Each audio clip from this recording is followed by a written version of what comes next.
The movie begins by showing a young girl accompanied by an officer, for she is being transported to a clinic. There she will be treated by Dr. Jung. But here's the problem. She's sure she's not sick. Then the doctor proposes. He will check on her every day, and that will be the end of it. He will sit in the back, however, and under no circumstances should she turn around. She also needs to figure out what the underlying causes of her nervous breakdowns are. She is especially sure that it is because of some humiliation that provokes the attacks, after which she sharply stops talking. The doctor notices this and wonders what she was thinking about, but especially doesn't know.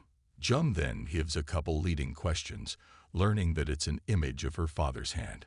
A little while later at dinner, he tells his wife that he's going to use an experimental technique that no one has ever used before, and proceeds with the treatment, during which he adds that he has to leave, pissing Sabine off even more. Jung only lifts his cloak, followed by shaking it off, awakening another attack. Upon returning to the clinic, Sabina decides to play with the food, which the nurse notices and hands everything over to Professor Bleimer. However, when he entered the ward, Sabina disappeared somewhere, but was found quite quickly in the nearest body of water. The orderlies immediately drag Sabina away to clean her from the mud. A couple more days pass. Jung returns to the clinic, and he is already aware of what has happened. According to the rules of the clinic, patients must help the staff in any way, and Jung offers to become his assistant. And since Sabine loves medicine, this makes her very happy. Already today they have their first treatment.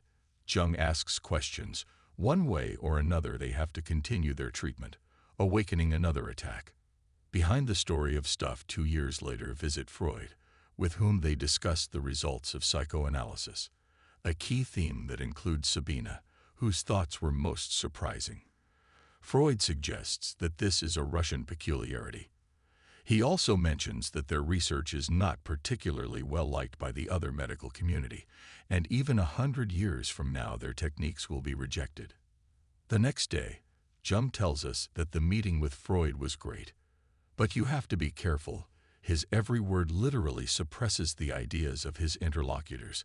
All his followers are completely impersonal, and when they return to the clinic, they continue to discuss things. They didn't realize yet that Freud had sent a special guest to their clinic, who should do everything to slow down his research. So he starts introducing things in his head, like with his patients, based on his research. And tomorrow he decides to kiss Jung, with the addition of her residential address, waving off his idea. All these conversations lead him to think that she might be able to convince him of his new principles. Otto, however, decides to escape from the clinic, leaving a farewell letter, whereupon Jung violates his principles, and the next day continues his usual life, where his wife has prepared a gift for him, a yacht with scarlet sails, because of which Jung visits Sabina, in order to break everything, but goes in another direction. Freud also changes that he sent to him Otto, plus reminds him that they should work only in one area of any research. Telekinesis is unacceptable. As suddenly, the shelf cracks and Jung states that at that moment he had a stomach ache, which means it's a catalytic sterilization phenomenon. His solar plexus is red hot as it suddenly happens. It's just delirium, which doesn't prevent another treatment upon returning home. A new day arrives. Jung and Freud decide to go for a boat ride, where Freud hints that there is a rumor about Sabina, but Jung denies it. He passes it all on to Sabina herself, which causes him to have to leave. After all, he's now a sick man himself. At dinner, his wife tells him that she is the one who sent out the anonymous letters. Jung immediately calls Sabine, because her mother received an anonymous letter, about which he promised that he would see Sabine only within the walls of this office, receiving a cut. And already in the evening, Sabine writes a letter to Freud himself. He also writes to Jung to tell him whether what is written in the letter is true.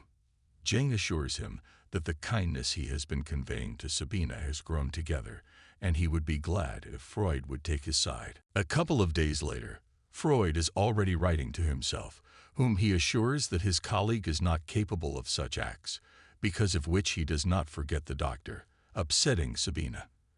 But this does not prevent her from visiting the doctor again, as Jung has decided to leave the medical field completely. But Sabina wants only one thing: for Jung to write to Freud once more and tell the whole truth, as she wants to become his patient. 3 days later, Freud receives another letter with all the confessions, but somehow they go to America together. Closer to bedtime, Jung recounts a dream he had where, while inspecting his luggage, he noticed a man in an old imperial uniform. But here's the problem. Another passenger told him there was no one there. Perhaps he saw a ghost. That means only one thing. His dream has something to do with the two of them, like how they used to exchange ideas without any doubts. Now it's completely different. After that, Freud declares that he also had a dream, but he will not tell about it, so as not to damage his authority. After a while, the ship arrives in America, and while Jung is sure that a future awaits them here, as if they had brought Switzerland. On September 25, 1910, Sabine comes to see Jung, as she has prepared a dissertation, a topic which is just what Jung needs. He also adds that when he left the clinic, he thought that everything would be behind him. But now there is no shortage of clients. But he manages to find time for her dissertation. But Sabine only wants one thing: to work together. Jung is well aware that this is a huge risk, but he is confident that they will manage to pull it off. Around the same time next Tuesday, they have a discussion about everything and everyone coming out of her. Speculations that completely destroy Freud's theory, followed by training. After a while, Sabine finishes her training and gets her diploma. It remains to think of where she wants to go, but during this time, Jung has completely changed and asks her not to go anywhere. 2 years later, on April 17, 1912, Freud discusses Sabina's work, which is promoted in all communities, and even begins to suspect that she is not groundless. It is true that he is shocked by the mention of Christ at the end of the work, since it is outside the doctor's business.